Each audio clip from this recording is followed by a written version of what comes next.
warahmatullahi wabarakatuh. Salam sejahtera bagi kita semua. Salam Om Swastiastu, Namo Buddhaya, salam kebajikan.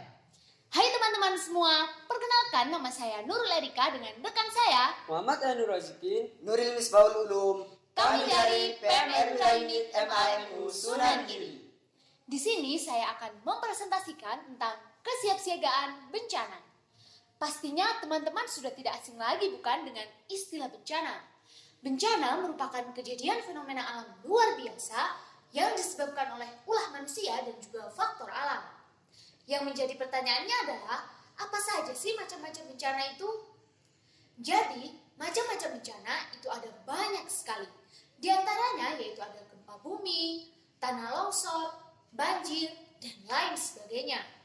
Namun, bencana yang akan kita bahas kali ini yaitu kebakaran. Jadi, apa sih pengertian dari kebakaran itu? Apa saja yang menyebabkan terjadinya bencana kebakaran? Ada berapakah jenis-jenis bencana kebakaran? Bagaimanakah kesiapsiagaan kita dalam menghadapi bencana kebakaran? Serta apa saja akibat yang ditimbulkan dari bencana kebakaran? Baik, yang pertama kita akan membahas tentang pengertian dari kebakaran. Kebakaran merupakan peristiwa timbulnya api, baik kecil ataupun besar, yang tidak dapat dikendalikan. Yang kedua, apa saja sih penyebab dari kebakaran itu? Jadi, bencana kebakaran lebih banyak disebabkan oleh ulah manusia dibandingkan faktor alam itu sendiri, seperti membuang puntung rokok secara sembarangan, pembakaran hutan, dan adanya konsleting listrik atau kebocoran gas. Yang ketiga yaitu jenis-jenis dari bencana kebakaran. Nah, di sini saya akan mensimulasikan dan juga menjelaskan mengenai terjadinya bencana kebakaran. Simak baik-baik ya teman-teman. Yang pertama yaitu kebakaran kelas A. Kebakaran ini merupakan kebakaran yang disebabkan oleh benda-benda padat seperti kayu, kain, kertas, dan juga plastik. Salah satu contohnya yaitu kebakaran yang terjadi di sebuah hutan kering. Dan kebakaran ini diakibatkan karena suhu udara yang terlalu panas sehingga menyebabkan ranting-ranting pohon mudah sekali untuk terbakar. Kemudian, kebakaran ini ditandai dengan suhu udara di sekitar hutan meningkat menjadi lebih panas. Kemudian, timbulnya kepulan asap di kawasan hutan, serta hewan yang menghuni hutan akan keluar dari habitatnya. Dan upaya untuk meminimalisir terjadinya kebakaran hutan, diantaranya yang pertama yaitu mengawasi titik rawan bencana kebakaran dengan cara mendirikan menara pengawas dengan jarak pandang yang jauh. Yang kedua, memasang alarm sebagai tanda peringatan bahaya kebakaran. Yang ketiga yaitu memberikan pemahaman kepada masyarakat mengenai bahaya bencana kebakaran. Yang kedua yaitu kebakaran kelas B. Kebakaran ini merupakan kebakaran yang disebabkan oleh bahan-bahan cair ataupun gas yang mudah terbakar. Salah satu contohnya yaitu kebakaran yang terjadi di sebuah komplek perumahan warga akibat adanya kebocoran gas. Kebocoran gas ini akan terakumulasi dan juga terperangkap sehingga menyebabkan ledakan dan memicu terjadinya bencana kebakaran.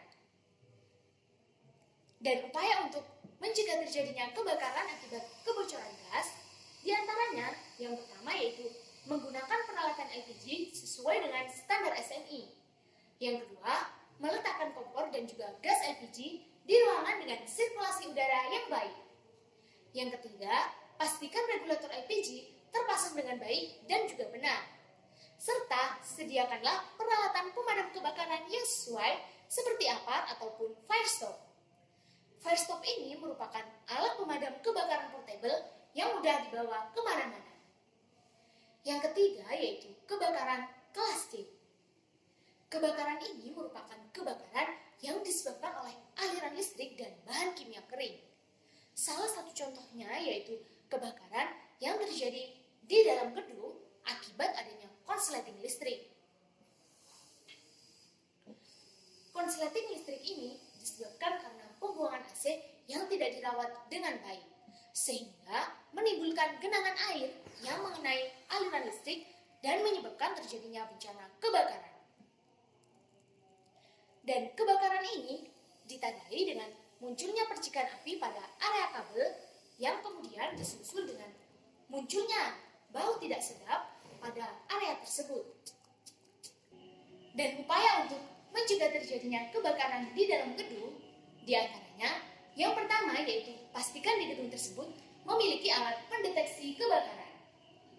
Yang kedua, jauhkan peralatan elektronik yang mudah mengalami korsleting listrik dari tempat yang basah. Yang ketiga, pastikan gedung tersebut dibangun berdasarkan standar BKRK atau bahaya kerentanan resiko dan juga kapasitas. Serta pastikan di gedung tersebut memiliki alat pemadam kebakaran yang sesuai seperti apar dan juga hidran. Kemudian, yang keempat yaitu kebakaran kelas D. Kebakaran ini merupakan kebakaran yang disebabkan oleh bahan bakar logam seperti titanium, sodium, dan magnesium. Salah satu contohnya yaitu kebakaran yang terjadi di sebuah pabrik baterai akibat adanya perakitan bahan yang tidak sesuai. Perakitan bahan yang tidak sesuai ini dapat menimbulkan tekanan pada bahan yang terkandung di dalamnya sehingga memicu terjadinya ledakan dan menyebabkan terjadinya bencana kebakaran. Dan upaya untuk mencegah terjadinya kebakaran di dalam pabrik diantaranya yang pertama yaitu selalu bersikap hati-hati dan juga bersikap waspada. Yang kedua, menggunakan peralatan elektrikal sesuai dengan standar nasional. Yang ketiga, pastikan penggunaan alat elektrikal aman dan juga tidak berbahaya. Yang keempat, pastikan di dalam pabrik tersebut memiliki jalur evakuasi dan alat pemadam kebakaran yang sesuai seperti apar dan juga hidran. Yang kelima, bagaimana sih kesiapsiagaan kita dalam menghadapi bencana kebakaran? Kesiapsiagaan ini meliputi hal yang harus kita lakukan sebelum, saat, dan setelah terjadinya bencana kebakaran. Dan hal yang harus kita lakukan sebelum bencana kebakaran terjadi, diantaranya yang pertama yaitu pastikan untuk mematikan kompor dan peralatan listrik lainnya setelah digunakan. Yang kedua, simpanlah bahan-bahan yang mudah terbakar ke tempat yang lebih aman. Dan yang ketiga, jangan membakar sampah di tengah terik matahari pada saat angin bertiup kencang. Dan saat bencana kebakaran terjadi, hal yang harus kita lakukan adalah yang pertama yaitu pahami bangunan dimanapun kalian berada. Kemudian, jika kalian mendengar tanda bahaya kebakaran, jangan panik dan tetap tenang.